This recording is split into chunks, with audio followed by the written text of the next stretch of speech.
ye Salam TV. Kyetaagisa ki okukyusa obulamu bw'Abannayuganda abasoba mu kadde 10? Ku Union Transport Alliance ng'oggyako okugatta bannabyantambula tukyusiza n'obulamu bwabwe. Si kuba abuwi pikipiki za looni, basaries, okwefunira amayumba n'ebya tekinologiya, naye era tutonzeewo emikisa egy'okwefunira emirimu eri abantu abasukka obukadde 10 buli lunaku. Tulina bannamakolero abasoba mu 500 n'ebyamaguzi ebitambulira ku sipiidi eya yiriyiri. Twanguyiriza abantu baffe okufuna ebyamaguzi byaffe nga biri mu matundiro agasoba mu 2,000 aga Union Stockits Duuka okwetooloola eggwanga. Gwe maama wo, mukyala wo, mukwano gwo oba abo bonna b'okola nabo nammwe musobola okwekulaakulanya nga muyita mu maduuka ga Union Stockits Duuka. Weewandiise olwaleero. Union, the better way.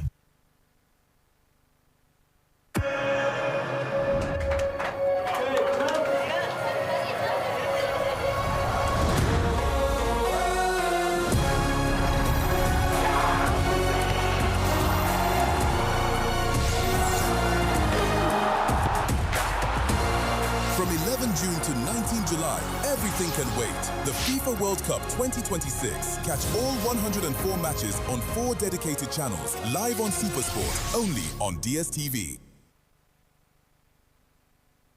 From 2 rooms in 2008 to East Africa's multimedia powerhouse today, we have told Uganda's stories, informed, inspired, and transformed our nation. Now, as we begin a new chapter, we're opening our doors once again, inviting Uganda's best suppliers and service providers to work with us. Next Media invites eligible and competent firms and individuals to submit bids for provision of goods and services for the financial years 2026 to 2028. From ICT and creative services to logistics, insurance, and events, 51 categories of opportunity await. Visit our website and social media platforms for full details on how to participate. Partner with Next Media. Together, we inform to transform. Mommy? Yes? At school, everyone crunching. Nange ku mulimu nga nkola. When I'm watching my kazanyo. Mbaga ya daddy.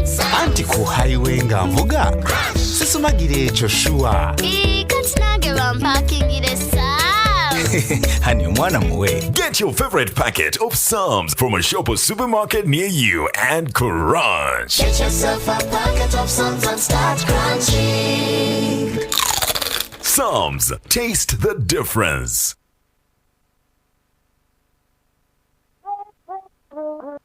Start something new, something uplifting, something so effortless and golden.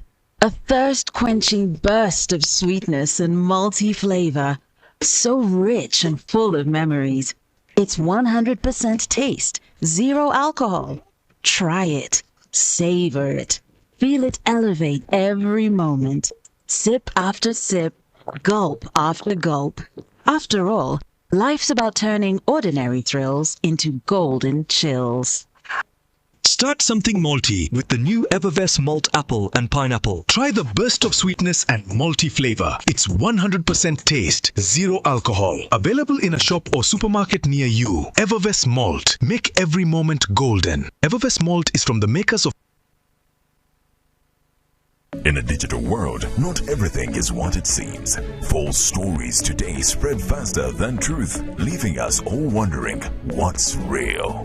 Disinformation misleads, misinformation misguides and spreads confusion and fear. Dismiss, a campaign to help you think critically, question wisely, and verify thoroughly. Join us. Let's build a more informed Uganda, one truth at a time. Dismiss, inquire, verify, confirm. Together, let's fight fake news.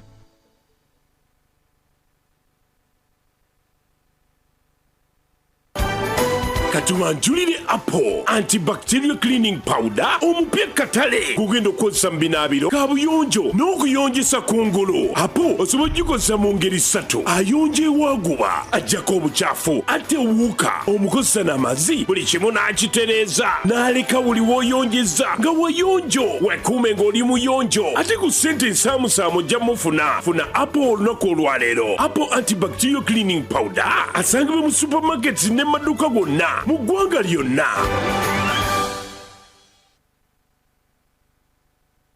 Mummy? Yes? At school, abalala babane. Everyone crunching. Nange ku mulimu nga nkola. When I'm watching my kazannyo. Ndabye mu bbaga ya daddy. Anti ku highway nga nvuga. Sisumagire ekyo shuwa. Kati nange bampakingire saa. Hani omwana muwe. Get your favorite packet of Psalms from a shop or supermarket near you and crunch. Get yourself a packet of Psalms and start crunching. Psalms, taste the difference.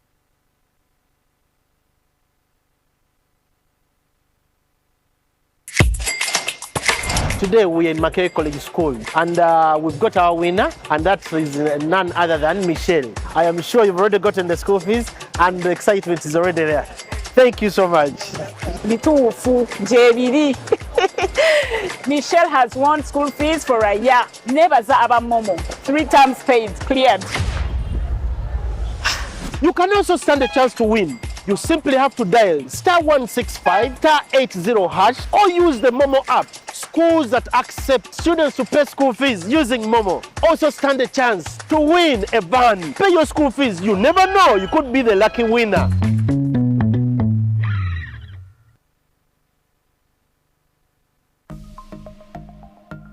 Byolina okukola obeere steady.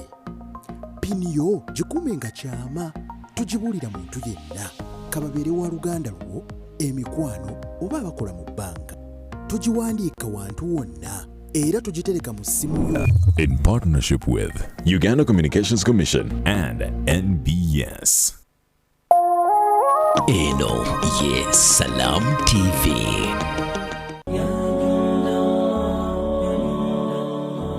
Entambuza ya ddaawa tugyongeddemu ebisoko n'ebinnonogo mu budde obunyovu ku muzikiti gwo wennyini mu kitundu kyo. Era ku Mande tuba ne Sheamus Nikiti. Togwa musu tulibolo Allah n'akwanja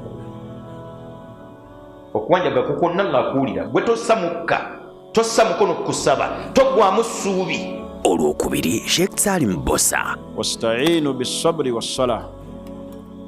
Mweyambise nnyo okubeera abagumiikiriza era mweyambise nnyo okubeera nga muyimirizaawo esswala. Olwokusatu Omulangira Sheikh Ndawula Siddiq. Bino binnonogo byennyini mu budde obunyovu. faman ya'mal mithqala dharratin khayran yarah. Abo tetubatiiririra ky'omuntu yenna akoze akalungi ke nga katono katya yarahu, Allah agenda kamulaga era akamuweemu empeera egyamu. Olwokuna Sheikh Imran Sali. Era nga naye bwe yakikkaatiriza n'aga nti wa in ta'uddu ni'matallahi la tuhsuha.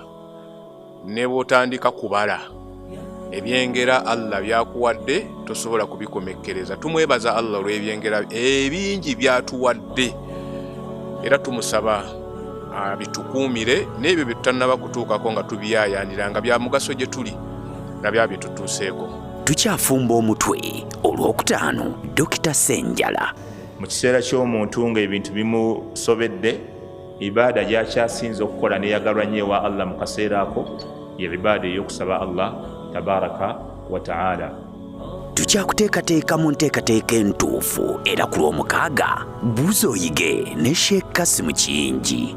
Abaseeka bakintumye basheekha abakulu mu ggwanga tiddalasa ziddemu mizikiti naddala eza Sande ne ku Lwomukaaga abaana basobole okusoma eddiini yaabwe. Bayimaamu mukiteekemu amaanyi, abettwale abaana basome ku ddiini yaabwe nga bagiyiga ku mizikiti buli lwa Sande, n'abakyala nabo basobole okusoma ku ddiini yaabwe tusobole okutambuza eddiini obuki obulungi. Lukyali lusufu Olwomukaaga anti tukuleetera ne Dr. Fithi Walusimbi. Awo we tugambira nti fahadha min babi aula. Bw'oba nga Obusiraamu bwakkakasaako okuyisa obulungi ekinyonyi, okuyisa obulungi ebimera n'ebisolo, ate olwo kikkakatako nnyo okubeera nti muganda wo ate ye omuyisa bulungi nnyo. Olwo ku Sande Imaamu Sulaiman Kyeyune. Ebisinga okuleeta obufumbo okufa amangu butatwala budde nga wetegereza omukyala, n'omukyala obutetegereza mwami. Bwe ziba nga luga ziri 12 ne tuzimanyiirawo ne tugenda nti tujagala nazo nga ziri 12. so sikutuuke nti wallahi saaziraba. Ebinyuvu bikyajja tereera tulina Sheikh Mutyaba agamba Allah a'udhu billahi minash shaitani rajim wala nabluwannakum bishay'in min al-khawfi wal-ju'i wa naqsin min al-amwali wal-anfusi. Eyo aya tutera nnyo okugisoma nga tufiiriddwa naye tutera kuwulira eri gyesembera inna lillahi wa inna ilaihi raji'un. Naye nga yagamba nti nja kubagezesa n'ebintu ebibatiisa ebibakanga emitima. Omutima bwe gwekanga omubiri gugenda kulwala ate tayagala olwale. Y'ensonga lwaki akubuulidde olubereberye nti ekyo nja kukugezesa nakyo, therefore tekikumalira biseera kweraliikirira. Take it easy. Awo ne tuleeta Dr. Mutagubya Ashirafu. Omuntu ali aliba amanyi bagamba nti awangala obulamu bwe nga talina baraka. Olwa la'an Nabi Muhammad sallallahu alaihi wasallam gyatugambye nti ogenda kuba okola bingi nnyo naye nga byokola temuli baraka.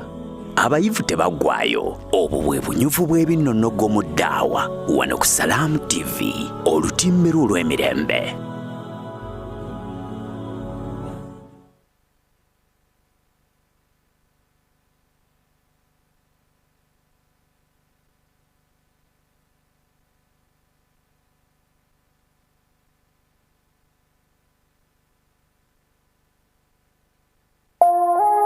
Eno ye Salam TV.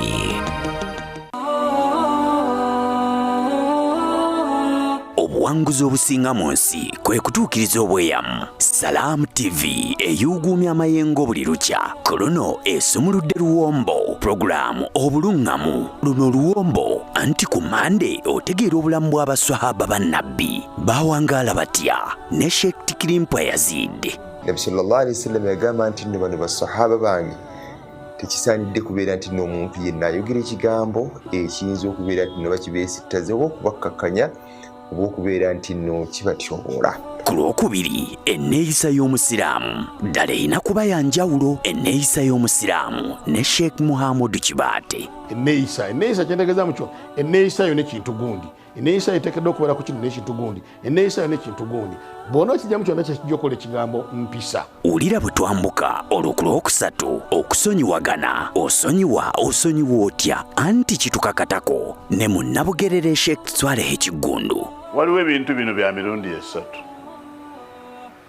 Waliwo okusonyiwa, waliwo okusonyiwagana, wabaawo n'okwesonyiwa. Buli kimu kirina amakulu gaakyo naye ekimu kiyinza ate okukutuusa ku kirala ate ekirala kiyinza obutakutuusa ku kirala. Twesoze olwokuna tugenderera kino kikulu nnyo okugaba emaali y'omufu mu Busiraamu. Obadde okimanyi ye obadde okikola otya? Kati kitegeere mu bujjuvu bwakyo okugaba emaali y'omufu mu Busiraamu ne Dr. Sowedi Mayanja. Miraasi kitegeeza yengeri process yengeri emaali y'omufu gyegabizibwamu eri abasikaabe. Ddala twambuka tuyingira ejjuma olwokutaano olina kigendererwa ki? Ekigendererwa oba enniya ku olwo banguka ne Sheikh Rajabu Kakooza. Enniya mu lulimi lwonna amagulu gaakyo mu lulimi al-qasdu okugenderera okukola ekintu. Olw'omukaaga tukulaga ekkubo ettuufu ly'olina okukwata, ekkubo ly'Obusiraamu. Gundi tova ku Maini ne Sheikh Kasujja Idris. Omuntu gwe bagamba nti omuntu atuuse ku buwanguzi afaanana atya? Bwe kibeera nti ogamba nti kusoma abaako eddaala lye yali aluubirira, kakati eddaala eryo singa amala n'alituukako tugamba nti oyo akoze eki? Atuuse ku buwanguzi. Olwokusande tuluyingiramu n'empisa z'omukkiriza.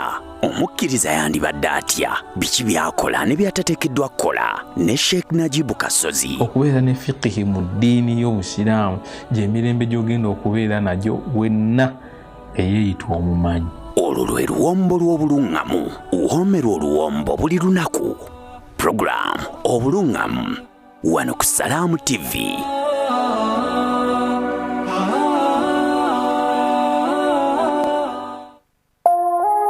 eno ye Salam TV.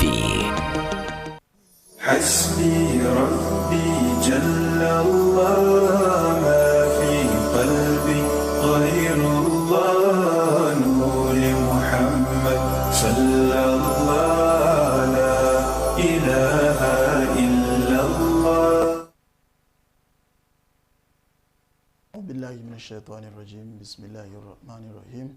الحمد لله ثم الصلاة والسلام على رسول الله صلى الله عليه وسلم. رب اشرح لي صدري ويسر لي أمري واحلل عقدة من لساني يفقهوا قولي. أما بعد فالسلام عليكم ورحمة الله وبركاته.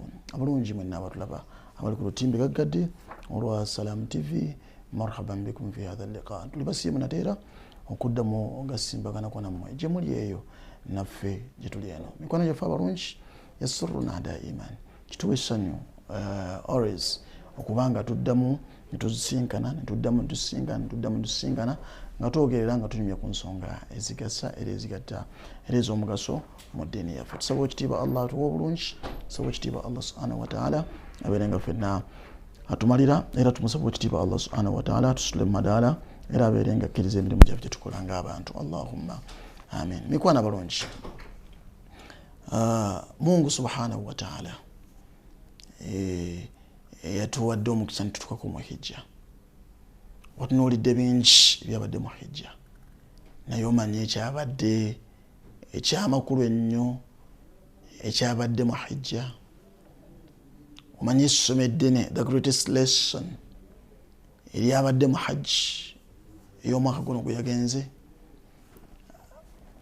Abaffe wagenze Makka, but did you pick something? Wafunyeyo essomo lyonna? Did you learn something mu hajji? Hijja alhamdulillah tuli ba mukisa. Allah subhanahu wa ta'ala yatuwadde omukisa ne tutuukayo, era tuli ba mukisa. Allah subhanahu wa ta'ala yatuwadde omukisa ne tugikola.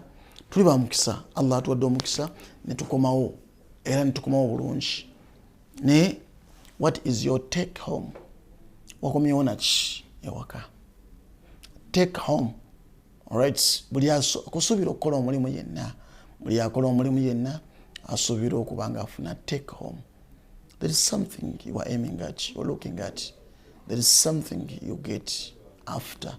You expect a reward. Okay. Before we talk about the paradise, what is most important? What is the most important lesson gotten? Ngesobola kuyamba to go through the entire life. Ngotambula nayo mu bulamu bwo bwonna. What is that important lesson? Lesson ki gy'olina ey'amaanyi gy'oyinza okubanga yakuyambye biidhnihi jalla wa ala, era nga singa oba okomyewo abantu basobola okubanga bakufunamu. Mukwano mulungi, qabla al-hajj, nga sinnagenda mu hijja, kimanye nam kandite nze ku lwange essomo lye nafunye ery'enjawulo baada tawhid, oluvannyuma lw'okutereeza n'okuba n'embeera ennungi n'enkolagana ennungi Katonda waffe, ate nga nalyo singa oba olitunuulidde lyegatta ku kiyitibwa essomo lino lye linafunyemu eriyitibwa empisa. Empisa gwe musingi gwa hajji. Empisa gwe musomo omukulu gwe nafunye mu hijja. Empisa, hijja yonna is all about mpisa. Hijja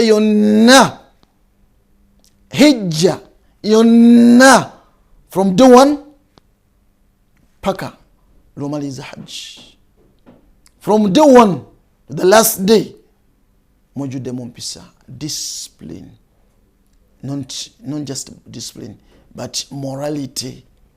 Okay, it's all about morality, morals.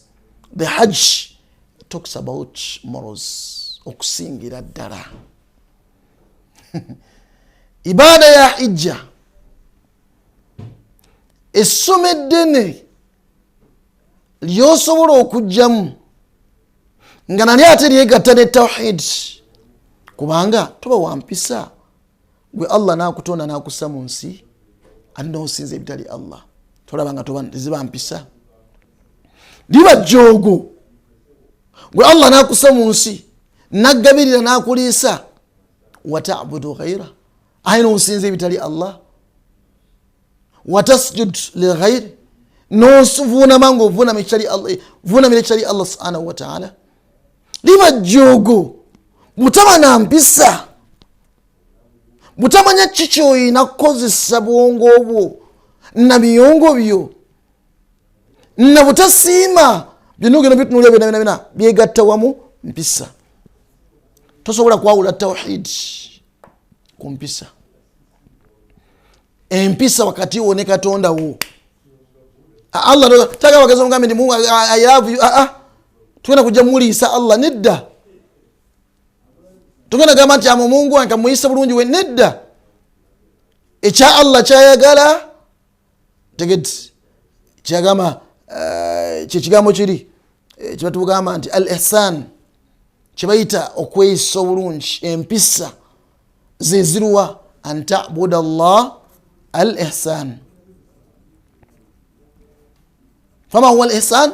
هو أن تعبد الله كأنك تراه.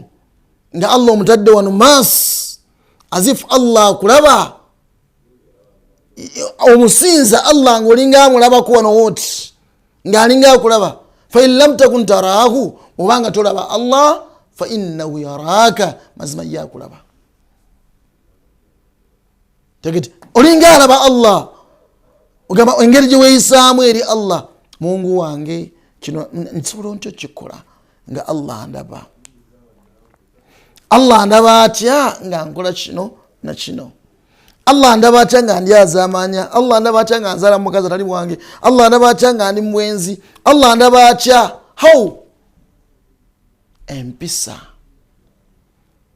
Allah akulaba atya nga ogenda mu masabo. Akulaba atya nga okola shiriki. Tosobola kwawula. Ekiyitibwa aqida nekiyitibwa empisa. Kyokula omwali omuyagamba nti al aqida wal akhlaq awalan bitambulirawa, tosobola byawula. Innama bu'ithtu liutammima makarima al akhlaq. Bali bakola biki? Betoola kabanga bali bukunya. Bali bakola biki? Tegeti bas bakola kino bye bakolanga byonna byalinga bya mpisa mbi, bye balinga bakolanga si birungi ne mu kusinza Katonda nga tebamusinza bulungi. Ezo empisa wakati waabwe ne Allah nga nabbi alina ozirongoosa. Kaifa ta'budu al-asnam, oyinza otya okusinza amasanamu nga Allah waali al-khaliq al-raziq alladhi yuhyika, nga Allah waali agabira yakutonda ate nga Allah yakuwa. Ne wata'budu al-asnam, nosinza amasanamu nomuleka Allah subhanahu wa ta'ala. Nolekyo empisa y'okusinza Katonda twagifunye mu hajji, n'okumwawula abantu bonna bazze kusinza Allah subhanahu wa ta'ala. Abantu bonna okuva gye bavudde nga bonna bakuŋŋaanye basinzaani ayyu ilahin ya'budun, ani gwe basinza oyo? Katonda kiyo gwe basinza? Ani gwe banoonya? Arab, ajami, tegeti olengera Abawarabu, olengera Abazungu, Abachina, olengera Abannayuganda, olengera Abajapa, each tribe bonna bali wansi, bali mu lusenyi lumu, bali ku Kaaba kubetoloolera, bali awo Mina bonna bali awo. Nobabuuza gwe basinza bamulabako bamulaba kuba na mpisa nnungi wakati waabwe. nolekyo omulimu gwa hajji webale genda Makka, webale kukola ijja, naye wayizeemu ki? Darusi kyennene gye wayize mu hijja. Ensonga esooka empisa. Empisa tugambye zigatta byombi, ibadatan ne akhlaq aw al ihsan. Byonna bigatta ihsan.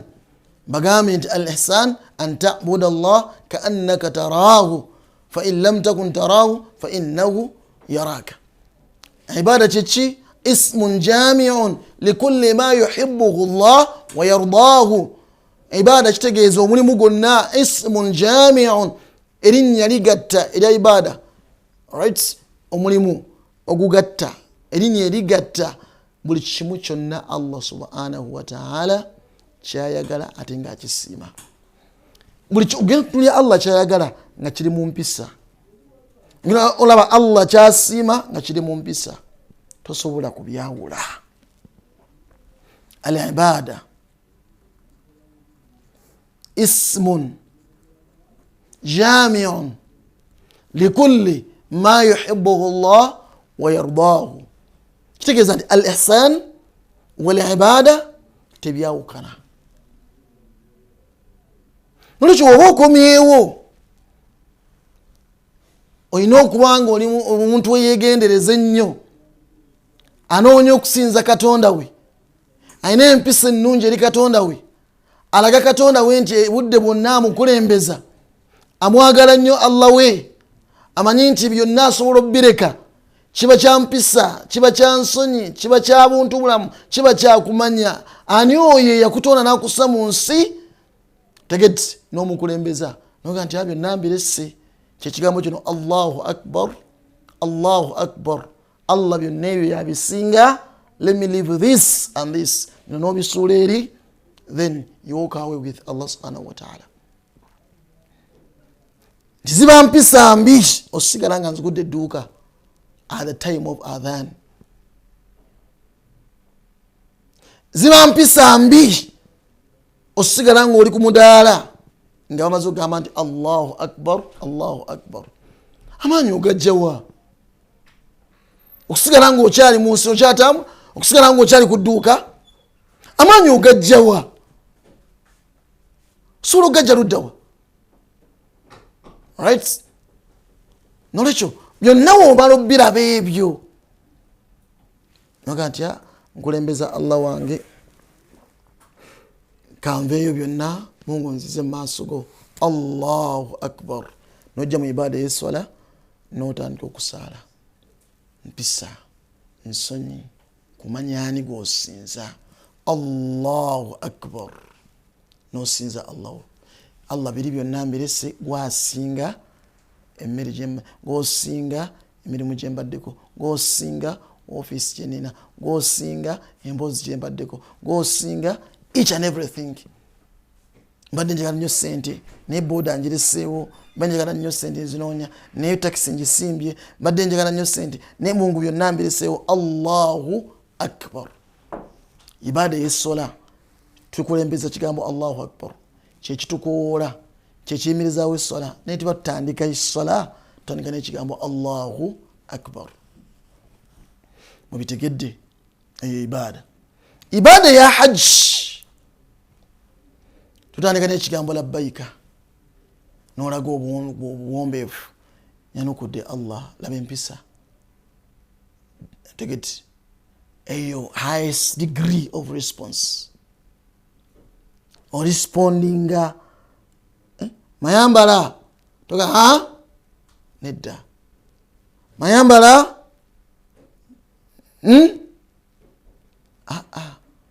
mayambala wanji mama, wanji nnyabo, wanji taata. That response. Mayambala, my name? It sounds olabanga yaresponinze naye tikiri mu mpisa wadde kawoowo. Basanide bakuyite mbayambala response n'ebire ngeri eri gye tusuubira wanji maama, wanji muzeeyi, wanji jajja, wanji taata. Awo ekyo tuddamu kati ekigambo kino tukyogera nga tugenda mu ibaada ya hijja ekiraga empisa ez'enjawulo. Labbaik Allahumma labbaik labbaik la sharika laka labbaik. Oba oleete niyo ogamba labbaik Allahumma hajjan, tegeti labbaik Allahumma hajjan oba labbaik Allahumma umratan mutamatti'an biha ila al-hajj fa in habasani habisun fama illi haythu habastani. Nonandi okuba omubala labbaik Allahumma labbaik wonna wujudde mu mpisa. Kikyamu kibi nnyo omuntu ogenda mu hajj n'asikomawo nga talina mpisa, talina kyapiikinze, n'ateddaabula n'ateetereza, n'atandikira we yakoma. Kibi nnyo okgenda mu hijja n'okomawo nga lonsa nga tolina kyovuddewo nakyo, nga tolina mpisa. Ogenda sinza otya Allah. Kibi nnyo omuntu okusinza Allah n'owangala muno mu nsi min ghairi adab nga tolina mpisa. Oli hajj الحاج labbaik Allahumma kigambo kyampisa.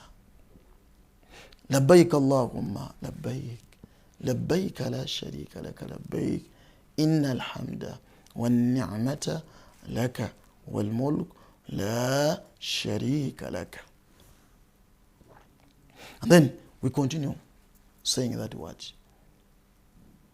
Chikumenya nekikuwalaininga mukimanyi beta will alignment. Ekigambo kyokka ekyo kikuwalaininga mu proper direction, mu straight path omuntu ali mu hijja gyalina okubaamu. Okiddingana n'okiddingana n'oba tumanyi Luwarabu, you see yourself nga sincerely speaking oli muki unless yazze nga maanawa biniyati alhajj. Niba nakikumenyamenya nogamba kyogere ekyo kyokka kyokka nodingana nolaga empisa nodingana ekyo paka lolaba Kaaba.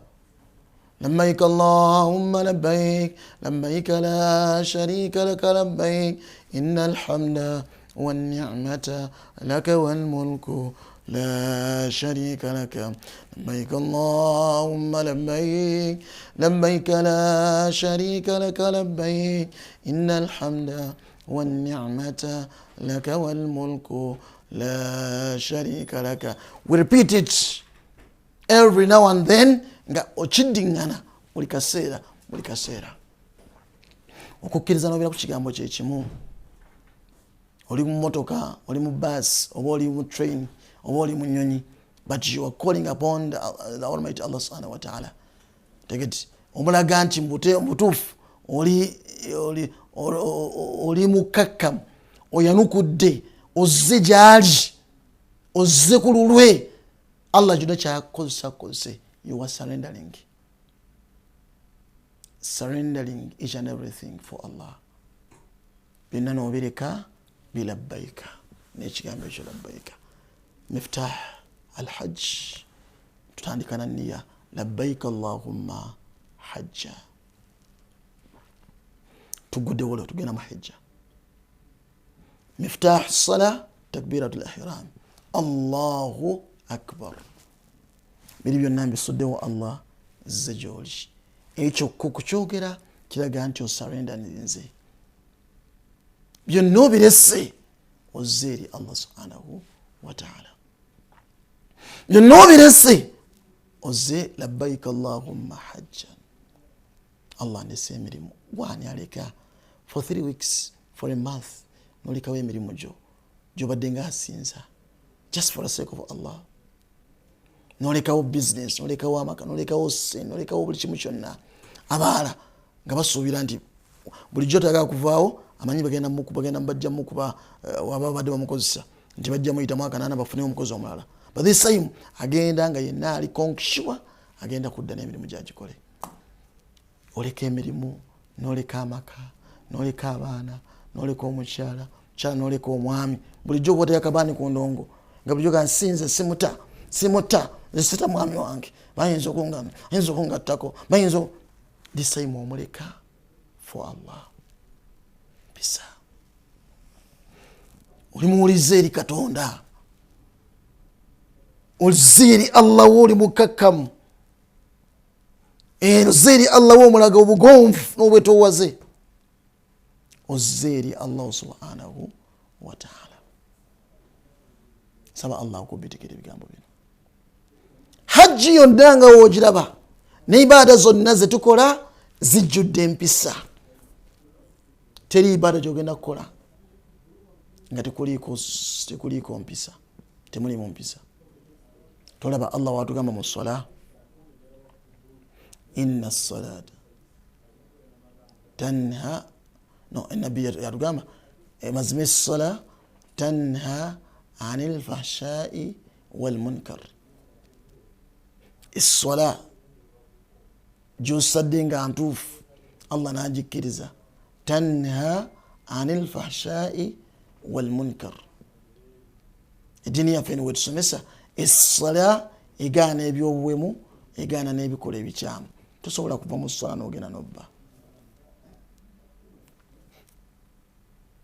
Inna ssola mazima eyitibwa essola tanha anil fahshai wal munkar, eziiza tegedde ebikolwa ebyobuwemu, ekugaana emize gyonna emikyamu n'ebikolwa ebikyamu byonna. Essola assola kiyitibwa essola tanha anil fahshai wal munkar. Wiki wekola mukwano gwange omulungi, saba Allah akuwa obulungi notegeera ebigambo bino.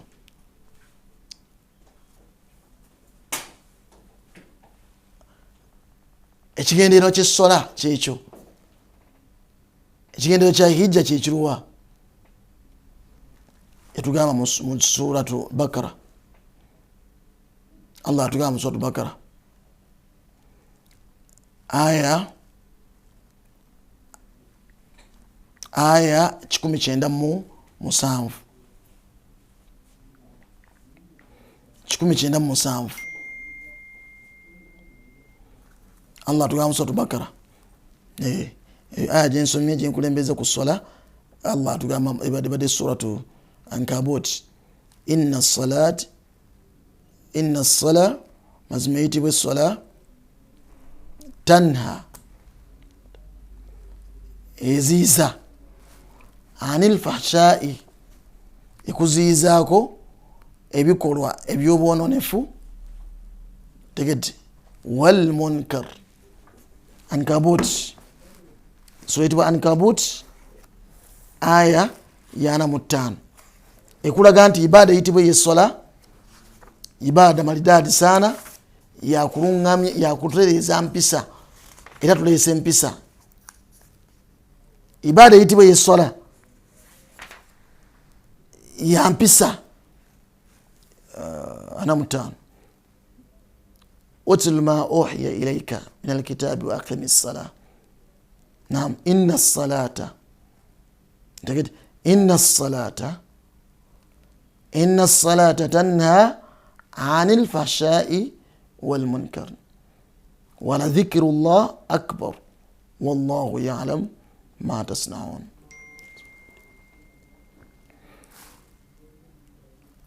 Inna salata mazima ekiyitibwa essola tanha anil fahshai wal munkar. Ankabut aya 45.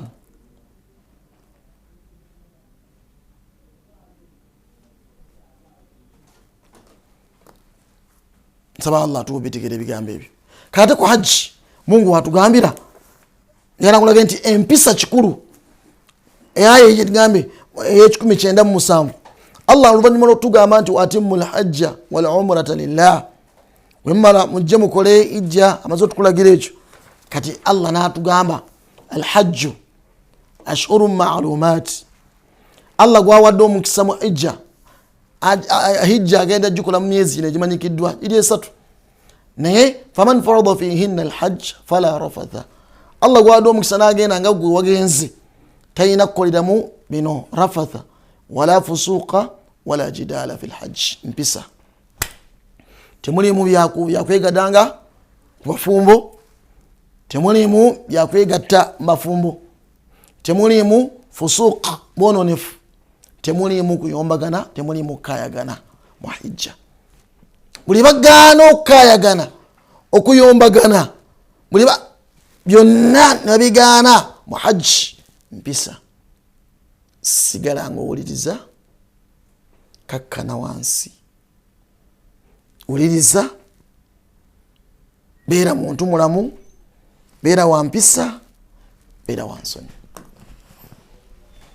fala rafatha ebyo babiganye tebiriyo kitegeeza nena agenda okwenda mu bulamu bwe hajj tukuŋŋaanya abantu bangi abantu abavunanyizibwa abalabika obulungi abasobola okwegomba abakola batya byonna tobissaako birowoozo obanga ogenze ne mukyalawo byonna tobikolerayo ebbanga lyomala ngaoli mu hajji wala fusuuqa ebyobwononefu baŋŋenze kwenda baŋŋenze kulwana baŋŋenze kuyomba wala fusuuqa wadde omuze gonna omubi gwonna tekukolebwa mu hajji ezo mpisa oba okomyewo baagala ekintu kimu sigala nga omusibyeko toyomba n'abantu tovuma bantu toyenda tobba wala fusuq ibada ya hijja oba ovuddeyo temubaamu kubba tegeti oba ovuddeyo tobba essomo lyofunye ng'omuntu asobola okubeerawo mulamu bwe mu nsi nga tayimiriddewo ku ssente nzibe nga tayombye na muntu nga tasoozezza muntu nga tanyiizizza muntu nga takayanye na muntu takoze jidal wala jidala fil hajj womala okubanga mu hajji obadde obyeresezza komawo wano ewaffe e Uganda Sheikh Abdurrahman komawo mu Umaru komawo ng'okomyewo okuva e Makka Akram ng'okomyewo okuva e Makka Allah akwadde omukisa haji gwe wenna oba hajjati gwe wenna abanga agenzeeko e Makka olulimiro lwona okubanga oliwo kifolo ku lulimiro kibi nnyo okukomawo ng'ovudde Makka n'ogeya ng'obadde mu hijja nga togeya tegeti n'ovuma ng'obadde mu hijja nga tovuma n'osooza ng'obadde mu hijja nga tosobola na kusooza notta ng'obadde mu hijja nga bagana n'okutta akawuka bagana n'okutta ensiriŋŋanyi bagana n'ensi y'ojjukuba bagana n'okkuba omusota bagana n'okutta emmese obadde mu hijja tegedi nawaita alhajj idha ataita biniyati alhajj ebbanga lyomalanga nawaita bilhajj omaze okunuyira hijja toyina kuddamu toyina kutta kintu bakuganye n'okumenya omuti gw'omu Makka n'akati obuti toyigira mu Makka tokuba wadde naakani butida kyokuba akayiibwa k'omu Makka kitegeeza toyina kukosa kitonde na kimu ng'ovuba oli mu hajji newe oba ovudde mu hajji ezo mpisa bagamba bagala you live with your friends with your sisters with your neighbors mumbiranga nungi we can live in a harmonious environment we can live with each other harmoniously osobola okuwangala n'omuntu minus okusojjagana minus abuses minus insults minus tegede okweteeka waggulu ennyo ekkusa abantu abalala tusobola okubeerawo nga obadde mu hajji nga byonna obyeresezza tegede bakuzza buto omwana omuto akosaani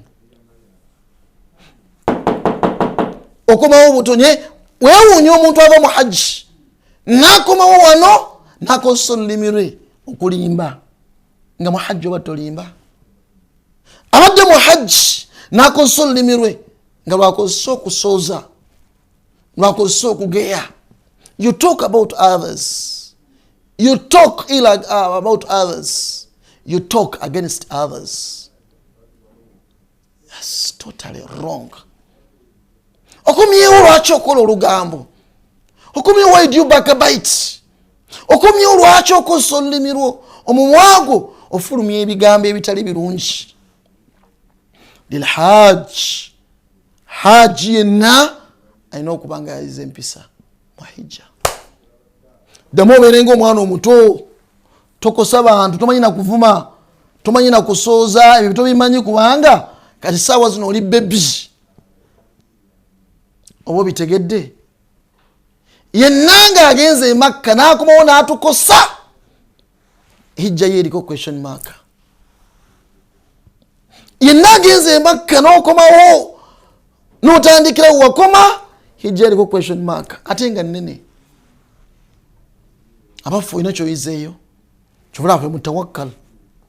We spend most of the time 2 months nga tukusomesa busomesa, preparing you for hajj. N'emisomo egimu ku misomo eminene gy'olina okufuna, emisomo egimu ku misomo eminene gy'ofuna gye tukusomesa, enkolaganayo tegedde qabla alhajj wa baada alhajj. Nakaseera k'oli mu hijja, embeera zo, enkolaganayo ne Allah, enkolaganayo ogenda kubeera otya. Hajj omusana gwakokyedde ki? Nga Jenson abeera Johnson agamba nti olinga tagendanga Makka, olinga tali haji, nga leke nyina akimbanyi. Osingana atali musiraamu oba omusiraamu naye atali musiraamu nagamba ono yeesenga tagendanga Makka, aye kati yagenda Makka. Ozzeemu okulyaza amaanyi abantu, ozzeemu okukosa abantu bilisanik. Omuntu agenze mu hijja afuuka musiraamu mulungi. Almuslim man salima almuslimuna min lisanihi wa yadihi. Yenna ayitibwa omusiraamu yoyo abasiraamu ge basobola okuwona ekizibu kyonna ekiva ku lulimi lwe n'emikono gye. Olulimi tekuli kuvuma, kugeya, biki byonna yayitibwa omusiraamu. Kati omusiraamu omulungi wavudde mu hijja naye nga akyakosa abantu, okyageya, okyayina eŋŋambo, osatulula amaka g'abantu, kikyofunamu. Hajj mahujjaj hadhihi sana intabihu. Buli yenna yakutte Kaaba, buli yenna yalabye Kaaba, buli yenna yalimiddeko mu lusenyi Arafa, buli yenna yabaddeko Mina, tegedde buli yenna yatambuliddeko. Thumma afidhu min haythu afada an-nas, buli yenna yatambuliddeko mu buufu bwabo. Thumma afidhu min haythu afada an-nas, buli yenna yatambuliddeko tegedde mu buufu bwabo abantu abalongoofu bwe bayita. Alayka bihifdhi al-lisan, alayka bil adab, alayka bihusni al-khulq, alayka bil ihsan. Weyisa bulungi. Allah agamba wa ahsin kama ahsana Allahu ilayka.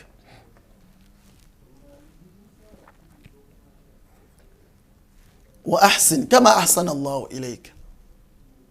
Allah alongoosa ate gy'oli, naawe kola kyekyo Allah nga kyoyagala. Oyagala bakuyise, naawe weeba oyisa abalala. Oyagala bakutwale, naawe weeba otwala abalala. Mama baagala nnyo minzaani yeesulike. Osingana Musa ayagala muyisa bulungi naye nga yayisa bubi abalala. Osingana oyita ayagala mwogerako, oli awo zanze kino kyanyiizizza, okosa abalala mbowooza nti kunyiizizza, simanyi kunyiizizza. Lwaki toyagala kunyiiza ate nga gonyiiza abalala?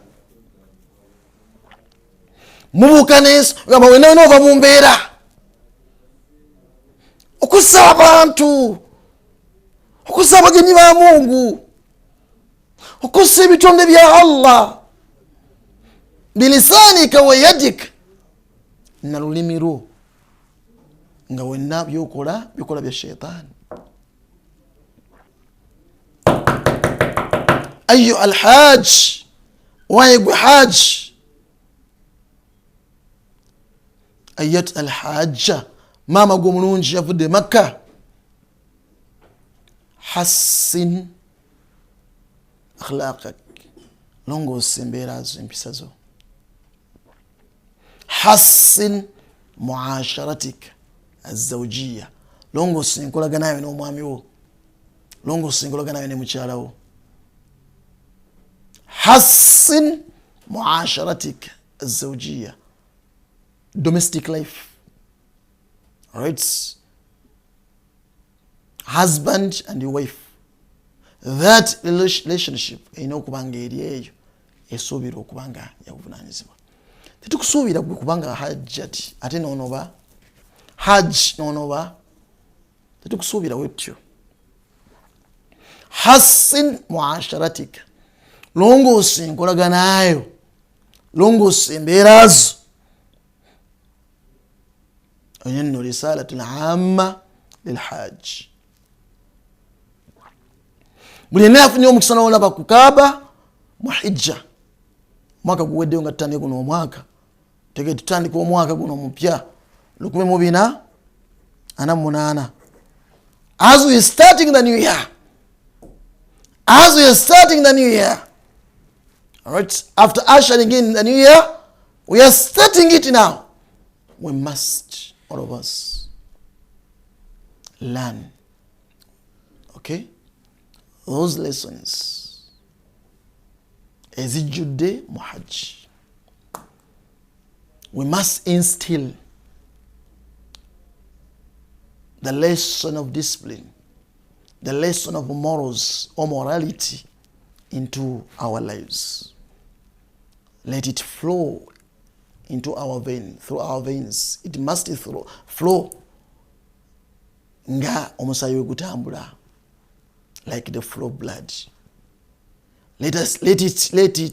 Let morals flow within us. Okay? Morality ayina okuba nga ajjudde mpisa, nsoni.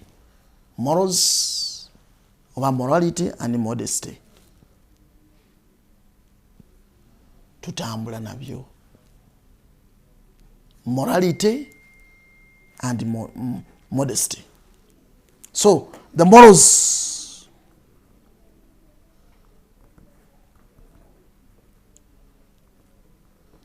bikulu nnyo obulamu bw'omuntu yenna avudde Makka. Saba Allah kwe ebigambo bino bitegeera mu ntegeera entuufu. Hijja yonna ejjudde empisa, si eyokka omuntu omusiibi naye mpisa. Insabaka ahadun, oli wakuvuma mugambe inni saimu, nze nasiibye, mpisa. Musiibi man lam yada qawla zur wal amala bihi wal jahla, tegete atava ku bigambo byabwewussa kuwemula kukola ki. Falaysa lillahi hajja fi an yada taamahu wa sharabahu, abireke ebyokusiiba kubanga talinayo mpeera mu maaso ga Katonda. Asigadde awemula, asigadde ali mbiyimba, asigadde alaba ebiwononefu, ali mu kusiiba. Mpisa n'ekisibo kisuga mu mpisa. Zaka, la tubtilu sadaqatikum bilmanni wal adha, mpisa.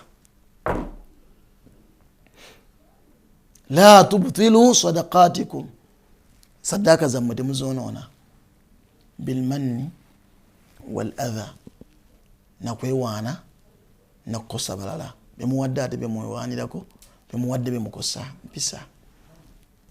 Allah ayagala nnyo muleme kwewaana. Ne hijja kyekimu, tegedde fala rafatha wala fusuqa wala jidala fi lhajj, 17. wama tafaalu min khairin ya'lamuhu Allah, kyemukola mu birungi Allah abimanyi. Nagamba watazawwadu fa inna khayra zadi taqwa, mwesibire entanda always, entanda esinga okubanga nnungi kulembeza Katonda nakumutya nakuleka ebyo Allah byatayagala, kola ebyo Allah byayagala. Wattakuni ya ulil albab, yenna ayina obwongo bukozese ng'otyawo ekitiibwa Allah subhanahu wa ta'ala. Wattakuni, abange mmwe Allah byawa faculty of understanding, faculty of knowledge, mwabayina amagezi, tegeti abantu balina the great comprehension, aso tula wansi nakozesa obwongo, mwabakozesa emitima gyammwe okwebuulirira, musikalenga mutya Allah subhanahu wa ta'ala. Byonna ebyo bitulaga mpisa, n'empagi z'obusiraamu zonna ziyimiddeko mpisa. Tosobola kwawula mpisa na ibada. Al ibada wal akhlaq bitambulira wamu. Kitugambye nti al ibada ismun jamiun likulli ma yuhibbuhu Allah wa yardah.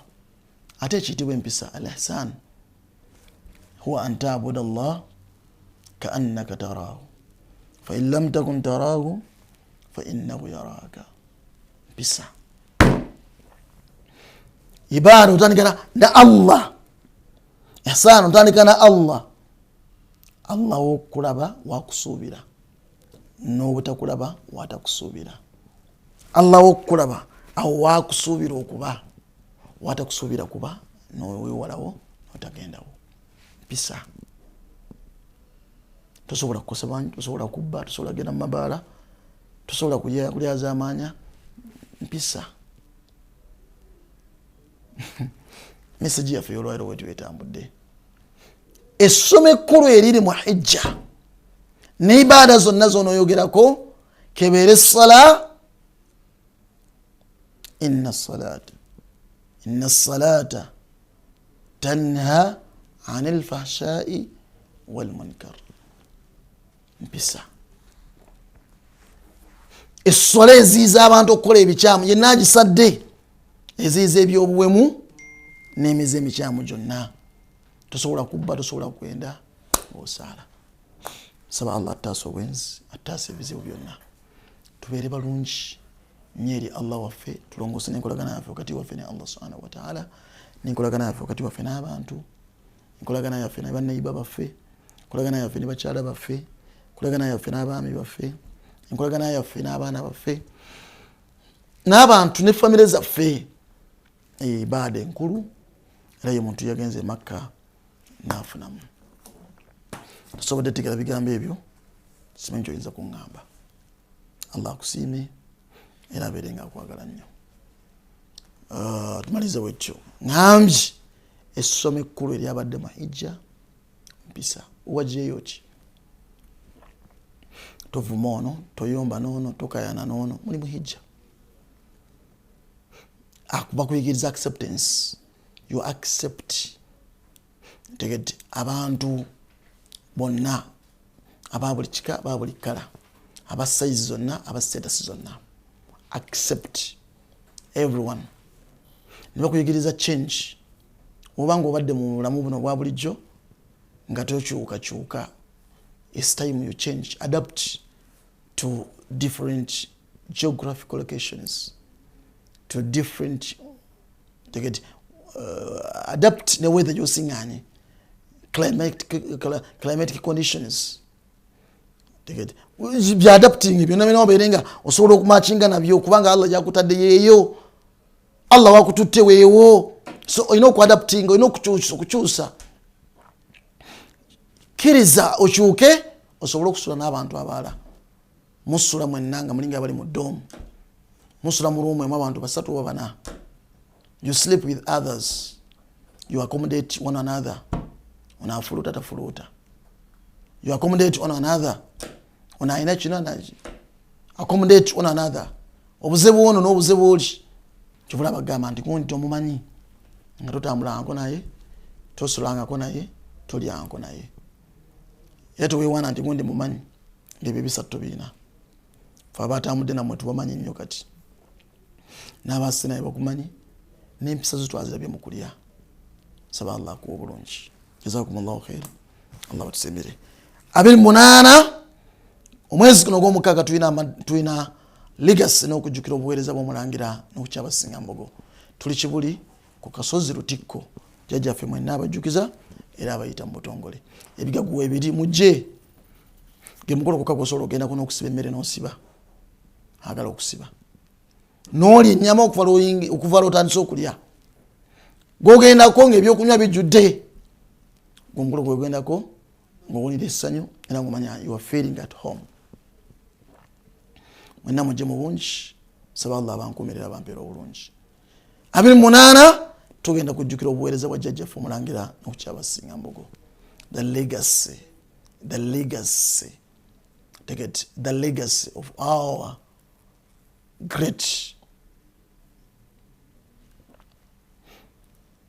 father, our hero, Prince Nokukyabasinga Simbwa Sempebwa Sebagala Mbogo. Tuli Kibuli kasozi Lutikko, mwenna muyitibwa, mwenna mujje. Oba oyambadde otya, oba ofaana otya, mujje mu bungi. Assalamu alaikum warahmatullahi wabarakatuh.